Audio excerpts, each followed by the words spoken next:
Now baba yao ni kama anaenda jela. Uh, baba yao Waititu is like this guy is headed to jail. It's like he's going to serve is over 10 years in jail.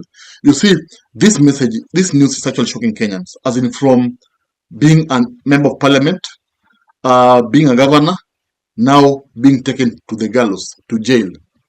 As in, it is somehow shocking because, you see, I believe that this judgment is political. I believe, and I have reasons as to why I'm believing that this judgment is political.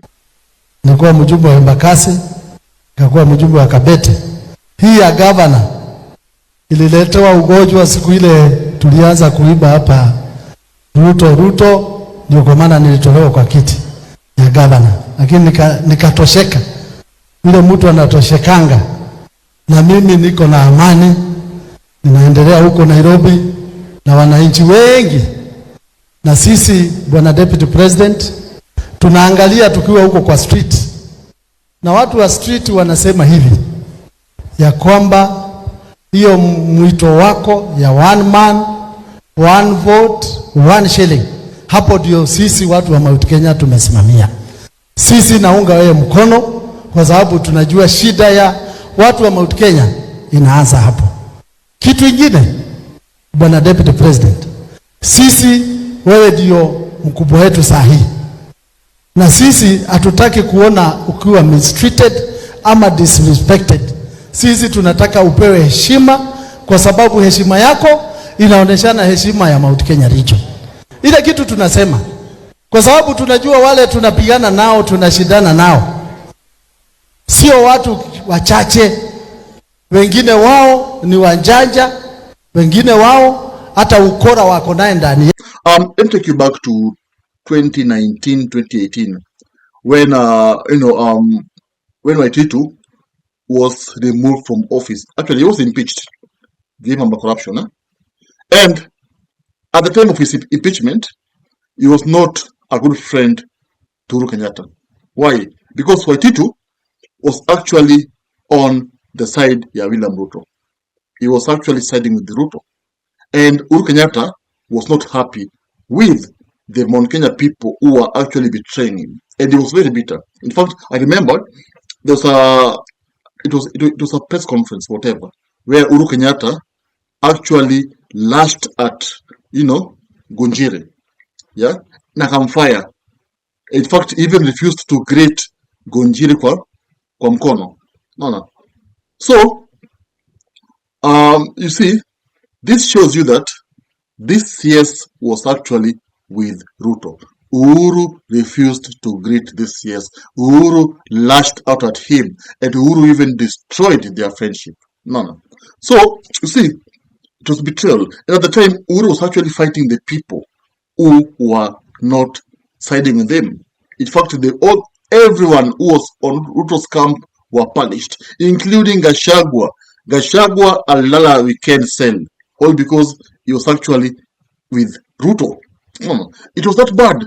Even so, akina Duale wakinyang'anywa kazi yao kwa parliament. Duale was the leader of majority. Alinyang'anywa hiyo. Unaona? Even so akina Murkomen wakinyang'anywa. It was that bad. And baba yao fell victim kwa history. Even Sonko was impeached at the time. Remember? Where Sonko alikasirika paka akatukana Uhuru Kenyatta. Akamuita mlevi. Yeah, the war was actually, let me tell you one thing. Ruto did not just become president. He fought a big war. And I think I respect him for that. He's a go-get. No. Now, this war is still on Waititu. Why? Because in a time, alikuwa impeached. Why? Because he was with Ruto. Kwani, how many governors in this country are corrupt? So many governors. In fact, governors wote are corrupt. Kweli. It's county government. Pesa inapotea kupotea. Of course, not wote. Let me take that back. But some of them are just corrupt. But Waititu fell a victim because Waititu is very powerful in Mount Kenya. No. And Uhuru Kenyatta was not happy to see Waititu siding with Ruto. Akamtoa. Now, today, Waititu is in jail. And I can tell you for free, if Waititu would have been a big supporter of Ruto, do you think angekuwa jela? No. We have seen politicians who have done the worst. You have seen Waluke, who was actually meant to go to jail, but he was released because he was singing praises za Ruto. No. And of course, some other Didmus Baraza. What happened with him? He was accused of, shooting someone at a polling station, voting day. The guy died. Of course, we don't know whether he's going to shot him or whatever, but he was accused of doing that. But he's a free man. But Waititu is now suffering because he is not with Ruto. And some believe that Ruto is just, coercing him. Anamwambia bana, lazima unisupport ama uende jela. And you will see, I don't believe that he will be jailed. I believe that Waititu atasamehewa. And after that, the guy will really sing.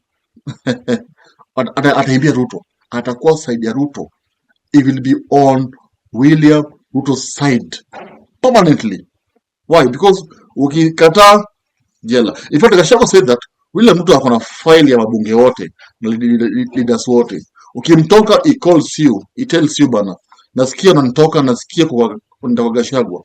Now, you either decide now, are you with me or with Gachagua?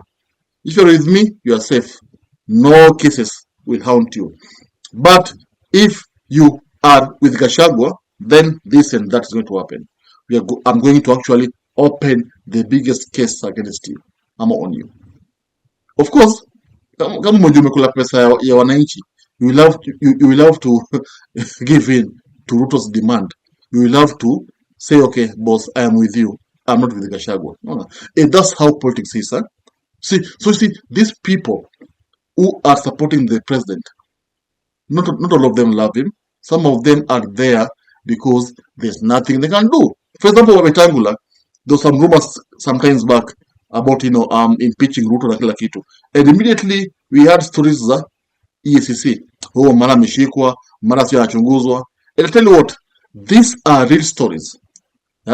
Alitishiwa, akaambiwa bwana, should you not contain the parliament, usipofanya hiyo parliament iniheshimu, iwache kuongea mambo impeachment, I am going to open cases on you.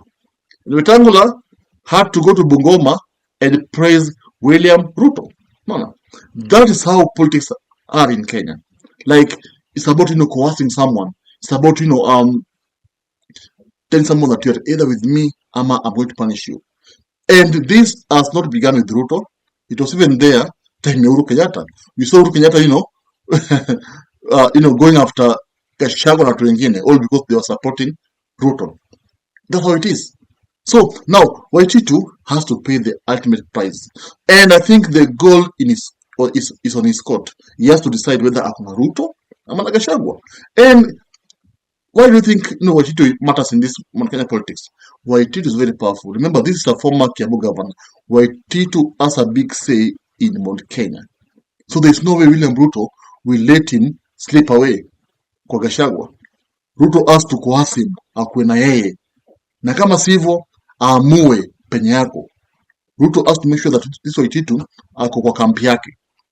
That's why you see now anatishiwa na jela, na asipochunga he will actually rot in jail. And I don't understand how you see Waititu is a billionaire. So imagine a billionaire serving 12 years in jail. Ataweza kweli? Amezoea kula mayai na manyamanyama. Amezoea kulala posh hotels, driving posh cars. Then now aende pale jela Shimalatewa ama wapi kunguni mkule. Baba yao, utaweza kweli? I pray hiyo sikupate. But if you kama ulikula pesa wa Kenya, rudisha hiyo pesa. Again, we can't again glorify corruption. Leaders ought to work for Kenyans, not to eat Kenyan money. You see? So now, Waititu, the ball is in your court. Do what you think is right. But know that William Ruto akona wewe. It's either kuna yeye ama uko jela. Sasa kuna yeye ama kuna Gachagua. He won't let you be with Gachagua. It's either you're with Ruto ama Shimalatewa. If you love politics, then Dr. Politica is your cup of tea. The place for minds that think. If you are watching this from anywhere else. Search the name, hit subscribe, and stay sharp with us.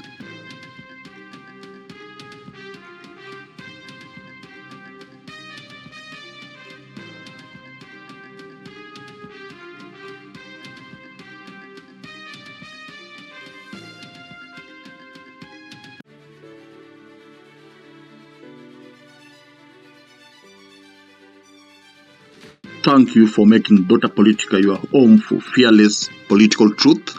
Every view, every like, every share fuels the fire behind the hours of research, filming, and editing we pour into each episode. By showing up consistently, you don't just support a channel, you empower a voice. In a world ruled by headlines, spin, and power games, you remind us that real people still care about real facts. We are here to inform, inspire, and ignite critical thinking, not just for today, but for generations to come. You are not just a viewer, you are the reason this platform exists.